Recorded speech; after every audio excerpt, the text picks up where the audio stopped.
Жаз басталса болды, қалада құрылыс жұмыстары басталып, тұрғындар әбігерге түседі.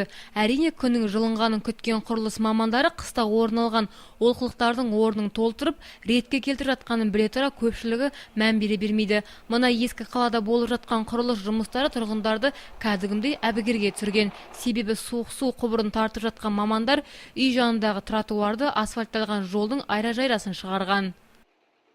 Видите, заодно одновременно вот повредилось. Біздің бетіміз қайтып қалды, себебі өткен жылы үй жанындағы жолға оқжетпестіктер жөндеу жасап, сол бойы бұзылған күйінде жолды қалдырып кетті.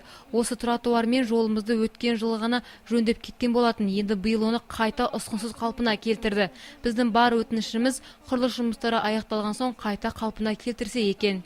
Қазіргі уақытта мұнда акватрейдинг жауапкершілігі шектеулі серіктестігінің мамандары суық су құбырын ауыстырып жатыр. Құрылыстың басында жүрген жұмыскерлер жерді қазбаса болмайды, тұрғындар сәл түсіністікпен қараса екен дейді. Енді мұнда театрда су жоқ. Суды енді 55-ші жылы салған, мынау шіріп кеткен бәрі, тұрбасының бәрі енді. Қазір оны су берді енді. Сусыз қалай болады?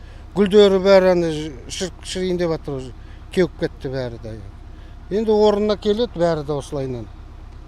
Одан не істейді енді? Тұрба, жаңадан тұрба салынды. Ал акватрейдинг жауапкершілігі шектеулі серіктестігінің басшысымен хабарласқанымызда, ол ескі қаладағы балалар мен жасөспірімдер театрына суық су тартып болған соң, жол мен тротуарды қайта қалпына келтіреміз деп сендірді. Мамандар жоспарға сәйкес қаланы абаттандыру бағдарламасы бойынша қалалық коммуналдық шаруашылық мекемесімен арнайы келісімде бар екенін алға тартты. Ақерке Заирова, Евгений Ходрис, Сфера арнасы.